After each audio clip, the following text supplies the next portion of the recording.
Hey, speaking of clunky, my segues are so great today, aren't they? Kat and I did not continue our Nickelodeon marathon. Did we? No, we didn't. I didn't get to see. Oh yeah, there's no episode last week because that consider last week's episode to be that stupid Mortal Kombat tier list, because that's what I was doing during that time. And then once I was done with it, all I wanted to do was work on the actual next main channel video and not the podcast. So consider that.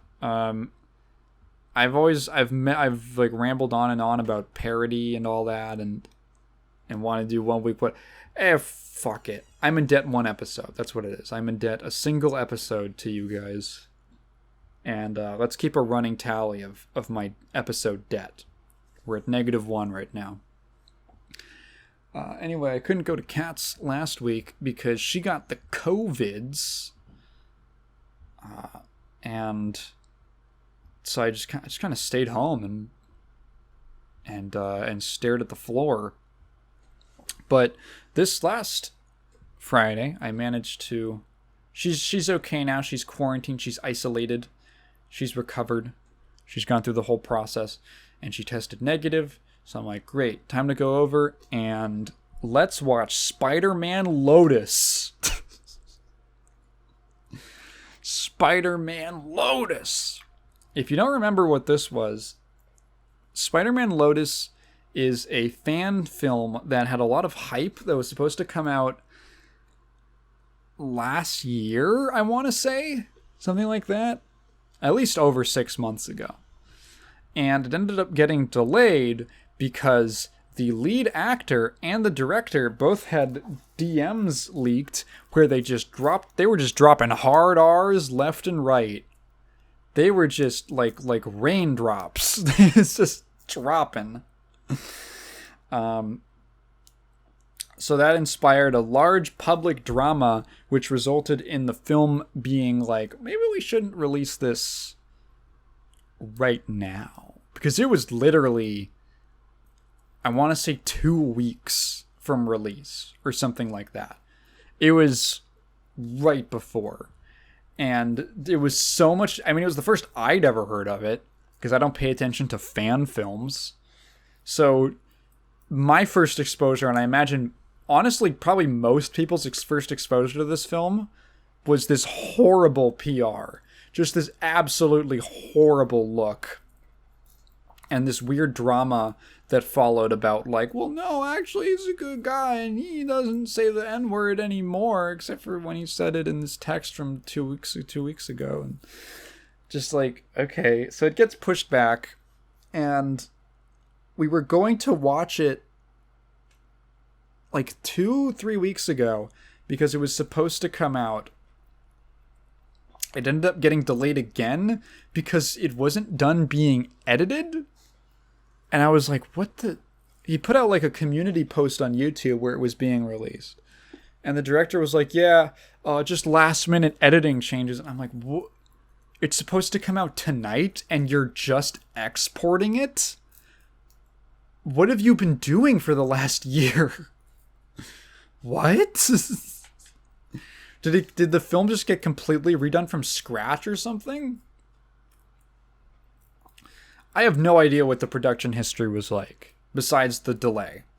But it eventually came out, and we wanted to watch it together, so we waited until we could both be together without fear of me catching the vids. So we watched it. It's like, God, how long is this thing? It's like, hang on, Spider-Man Lotus. It cost 125,000 USD, and it's like 2 hours. It's 2 hours long. Can you guys hear someone sawing in the background? I'm gonna close the window. I'm back from closing the window. It's 2 hours long, and it is probably the... How would I describe this?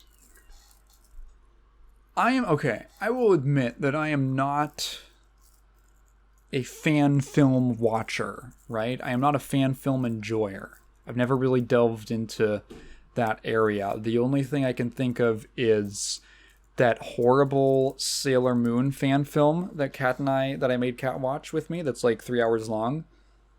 That was kind of boring and okay, but had some funny low budget stuff in it.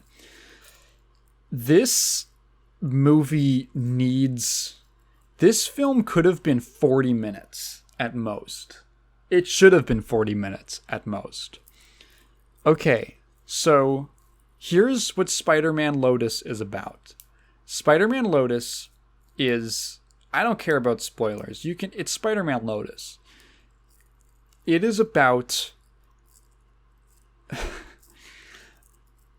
Peter Parker, and so it's after Gwen Stacy dies. It's so hard to talk about what happens in the movie because fucking nothing happens in this movie. It takes place, the intro is like 30 fucking minutes long, and it's just setting up the fact that Gwen Stacy dies and everyone's really sad about it. That's the whole movie. That's actually the entire movie. Gwen Stacy dies, and then everyone's really sad about it. You think I'm joking or that I'm skipping over stuff? Let me tell you the things that happen in this movie. We begin with the one of 2 action scenes. It's not amazing. The special effects when Spider-Man is swinging around are actually pretty good. The lead actor who plays Spider-Man is trying to be quippy, but the quips are not good, and he is not carrying them. Everything is awesome. He's thinking of proposing to her. We're 20 minutes into the film. You think the inciting incident would happen? No. We're going to wait a little longer. Everything in this film this film needed another editing pass.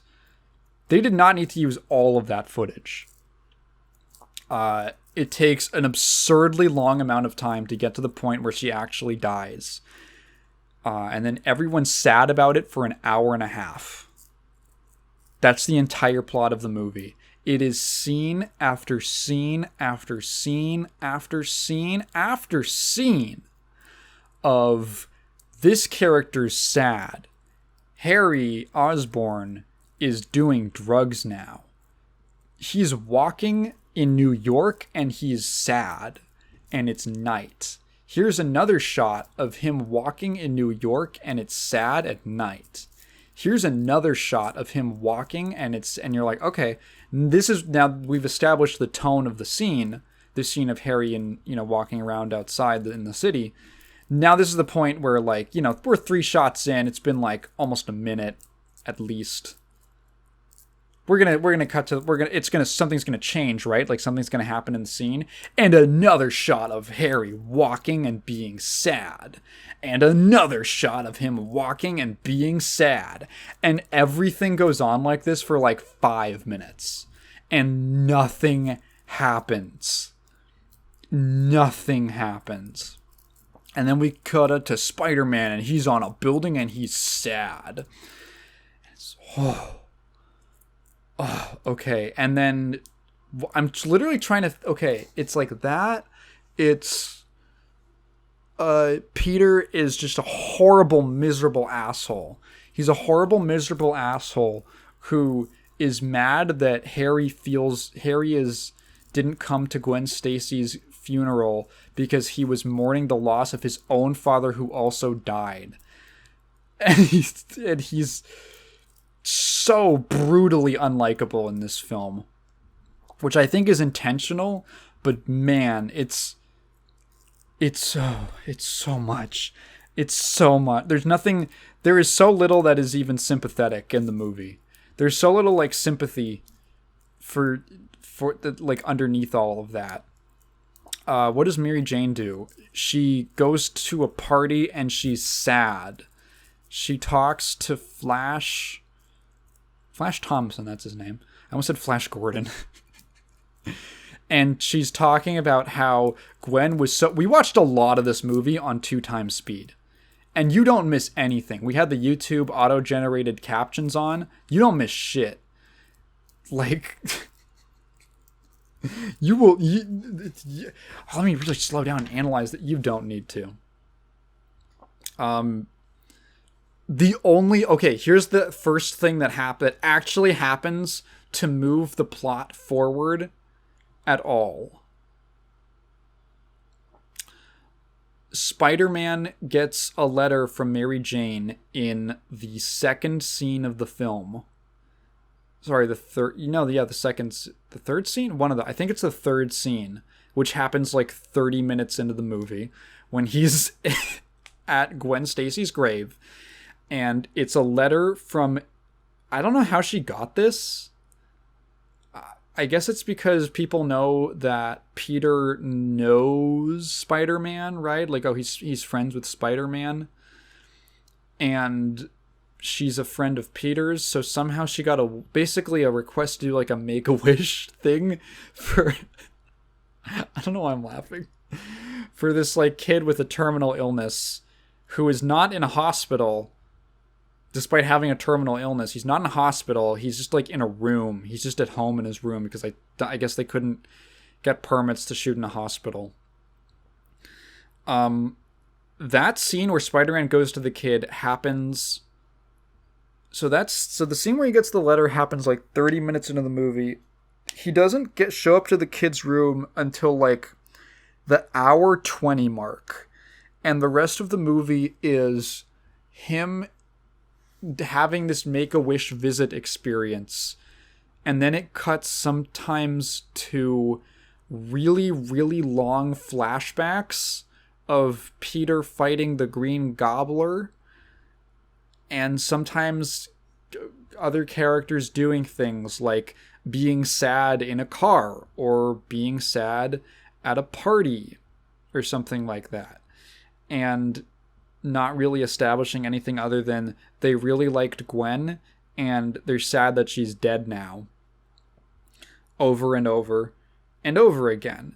And eventually Peter is having, so this kid is like a Spider-Man super fan, right? He's got like his room is just splattered with Spider-Man memorabilia and posters. It's like a Spider-Man slaughterhouse. But instead of blood, it's like posters. Instead of giblets, it's figures and Spider-Man plug-and-play games. And Peter is kind of taken aback at how much this kid idolizes him, because he's like, I'm not a hero because I failed and Gwen died. And this is the angst that is the entire movie, is that he feels responsible for her death because he couldn't save her, which is obviously a thing from the comics. I believe, hang on. So this came out of, Spider-Man Blue. Yeah, this was adapted from or inspired by two comics. One of them is called Spider-Man Blue, and the other was like the one where he visits the Make-A-Wish kid. Valentine's Day. I didn't actually. We're gonna do some on-the-spot research. Also, Loeb and Sale, written by Jeff Loeb and Tim Sale, also worked on Daredevil Yellow, Hulk Gray. Oh, that's the one where he's like a. Isn't Hulk Gray the one where he's like a bouncer at a club or something? And Captain America White. Interesting title. Also chronicle their respective Marvel Comics characters in their formative years. Okay. Valentine's Day, and Spider-Man describes himself as feeling blue. Although Gwen Stacy, Parker's first love, died a while ago, he still feels blue for her to this day. So Spider-Man recounts into a tape recorder how Gwen and he fell in love. So, okay. So it's a story about Peter, what would you call it? Mourning and kind of reflecting on her life and stuff like that. And then there's another one that is that's like it might be good. I don't know. It has a high rating on Amazon. The cover looks cool. There's another one that's about him visiting the Make-A-Wish kid. And it's basically, these are the two comics that are being smashed together into this one thing. What the fuck? Why am I getting added in a server right now? Oh god, I have to fucking pause the recording now. See what you done? It wasn't even anything. It was a stupid joke that someone added me in. Go to hell, dude. Anyway, yeah, so it's these two comics smashed together. I have no idea what the actual, like, how good they are or the content of them, but at least there's, like, a potential in those stories, right? I can see each of them working in a short run comic or maybe, like, a singular issue. Just like, here's a little Spider-Man story. And, but in this, it is so dragged out. And there's very little to talk about in terms of the actual contents of the film, because it is mostly just the exact same idea being repeated every 10 seconds. Like, just like poorly edited. Just a poorly edited movie. Usually when you think of bad editing, you think about like, it's really messy, or it's really I don't know, something fast paced. Like, it's easy for a lot of people to pinpoint bad editing when it's like over edited, you know? Like, what was a classic example? Like the recently that Freddie Mercury biopic, which I'm forgetting the name of, that won the award for Bohemian Rhapsody, that won the award for best editing. And then there was that pretty popular video about why the editing of this one scene is like fucking horrendous. People like can kind of pick that out, or like the original Suicide Squad. People can pick out like an over edited thing, but this is like under edited. It is like excessively it has so much fat to trim. It's like a fucking Wagyu beef. The actual contents of the story are so small. It should have been a 40-minute short where you have like one or two scenes setting up Peter Parker and Gwen Stacy's relationship and their relationship to the group. Then you have a scene of, you know, where the bad happens, or you can cut to like right after it. And then you have bits of everyone. You see everyone reacting. You get the different ways that they're reacting. You set up some little plot lines. But you mainly focus on the ways that Peter has been affected, and you have to actually like show that. In the movie, this is in Spiderman Lotus, Peter's anguish is reflected in him having dreams where he sees Gwen in like a tunnel. And then she's like, "Why did you kill me, Peter?" And he's like, "Oh, no!" Or him having a flashback to fighting the Green Goblet. And the Green Goblin says, El Goblino Verde says, "You suck, Spider-Man. You killed your girlfriend." He's like, "No, I didn't." And it's just, you never really see the way that it's actually affected his life or his work or many of his relationships at all, except for like a couple scenes where he's just kind of an asshole to his friends. It's so shallow, right? Like, I can see the argument being, oh, it's an exploration of grief after a loss, but it's such a shallow, uninteresting exploration of those things that it's so low impact. It's like the TMNT. Kat directly compared this to the fucking Michael Bay Ninja Turtles in terms of like, this movie did not earn a big swelling, emotional, happy conclusion, you know? So he's like in this kid's room, right? And they start playing like a Spider-Man plug and play game, which, okay, I don't know how the concept of Spider-Man merchandise is handled in the comics universe. But in this film, just it's like, I haven't read enough Spider-Man comics to say, like, I think I vaguely remember like, oh, there's like a comic based off of Spider-Man's adventures in the Marvel Comics universe. But like, just the amount of merchandise in this kid's room is like, it's a really bad idea to build a huge merchandising empire business around a vigilante who you literally cannot be associated with because you can't form a contract with him, and who could just, Spider-Man could like shoot someone on the street one day. He could be impersonated by a supervillain and shoot someone on the street, and then that's just what Spider-Man is now, and that's what the fucking kids' toys that you're selling are associated with. And then what, are you going to run a comic about that? Where it's like, actually, he was framed. That's distasteful. Imagine if O.J. Simpson put out a comic. Imagine if O.J. Simpson wrote a book about, you know, how he would have killed someone if he'd done it, if that was actually a thing that happened. That would have just been, like, extremely distasteful and honestly quite suspicious of the creator to do. So just, like, not important to the film, just kind of a nitpicky observation, which is kind of, I don't know, I find it kind of funny. So they sit down and they're playing a Spider-Man plug-and-play game, which it's the one where Spider-Man's just doing like the Nicki Minaj anaconda pose on the controller, and he's just pointed squarely at your crotch.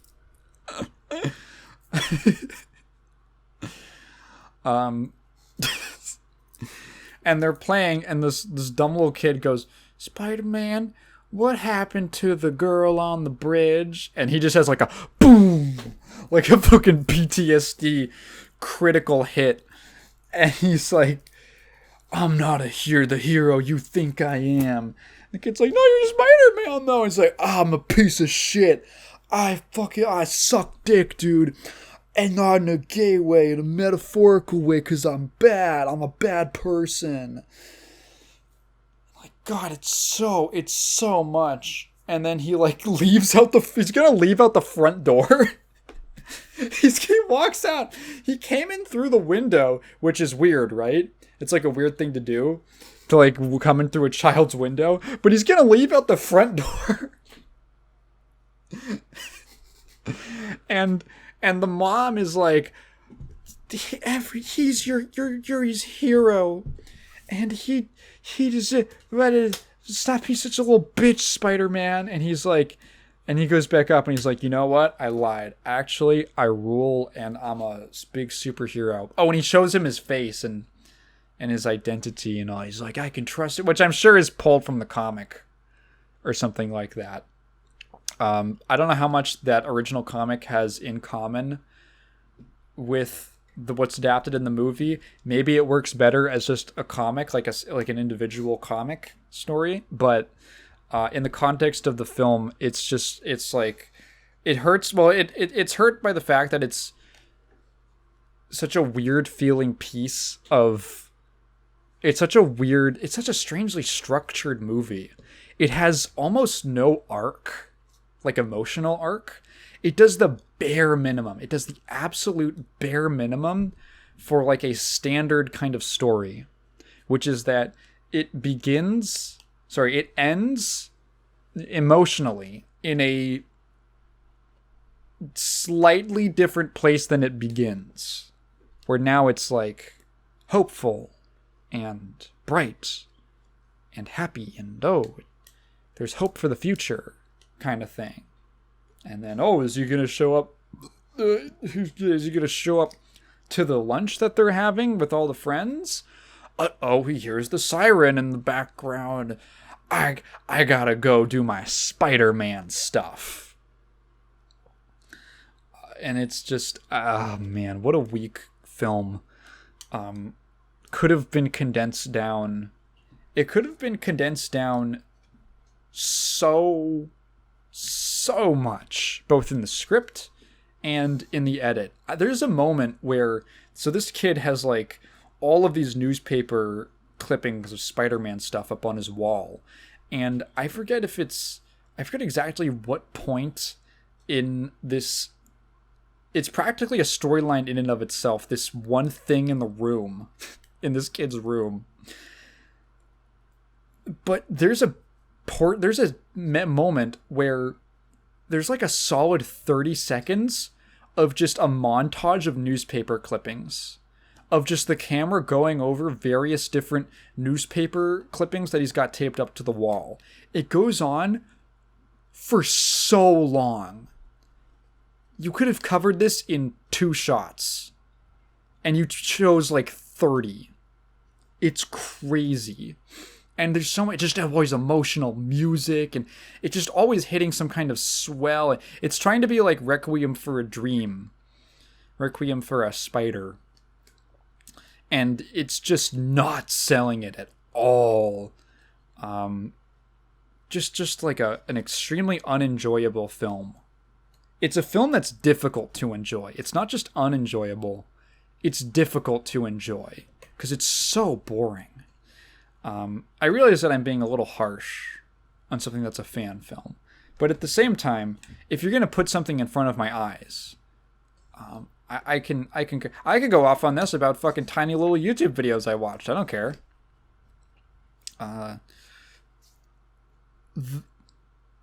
One thing I was thinking about comparing this to Superman Solar, which by comparison is a significantly better movie and honestly probably covers Superman Solar, despite being like 30 minutes long, covers more ground than Spiderman Lotus does in 2 hours. And it doesn't even feel like really bloated. It just feels undeveloped. Yeah, it doesn't feel fast-paced. It feels a little undeveloped and unfocused. The acting in Lotus is not nearly as bad as in Superman Solar, but one thing that an observation I made between the two of them, and if anyone's out there and they are serial fan film enjoyers, I'd be really curious to know how accurate this observation is. It feels like between these two movies, these fan films have a lot of like, it's not that the writer is trying to tell a story, it's that they have scenes that they want to write. I want to have a scene where Superman fights a Brainiac, and I want to have a scene where Superman stops a tornado, and I want to have a scene where Superman is having his Ma Kent make his costume, and I want to have a scene where he talks a kid out of suicide, like in that comic, and I want to have, in my Spider-Man movie, I want to have a scene where he fights the Green Goblin, and I want to have a scene where he fights the Shocker, and I want to have a scene where there's like a really dramatic flashback, and I want to have a scene that's like out of this other comic that's really good. And it's like all of these very disparate ideas that don't really flow together, and the movie feels more like the plot of the film feels like a framing device to show these scenes that the author or the writer is too big of a nerd to let stay in the draft. You know? like so many things could have been cut out. So many things could have been left out, and the plot would have been exactly the same. Not enhanced, not hurt, exactly the same. Which makes the overall viewing experience enhanced. Just like all these disconnected feeling scenes where nothing really builds. It's so strange. It's like Harry's doing drugs. When's the next time we see Harry? He's sad. And then what's the next time we see Harry? He's not doing drugs. I guess that was the plot line. When do we see MJ? She's sad in the graveyard with Peter. When's the next time we see her?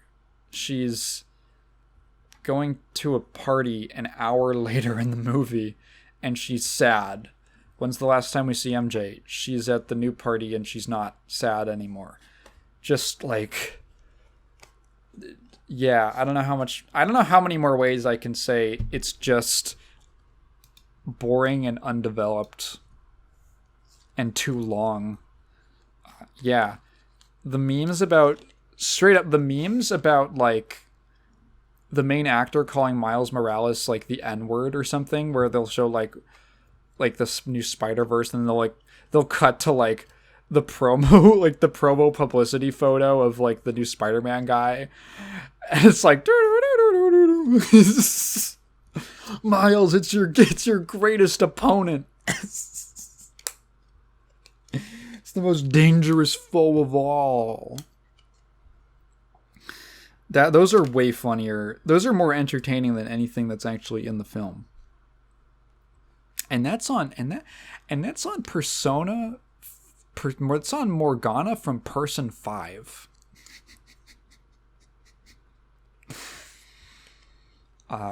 It's bad. Don't watch it. Unless it's not even like funny bad. There's like weird lens flares in a lot of the film that make it feel, I don't know, it's too, it's such a weird stylistic choice, the lens flares. They're not like everywhere in the movie, but during certain scenes it's like, why is there a lens flare? Like a very clearly edited in lens flare. Excuse me. That does not have to be there, and it makes it feel like an action scene, or it doesn't. I think it was trying to be stylish and cinematic, but ooh, it's goofy. There's nothing to talk about beyond that.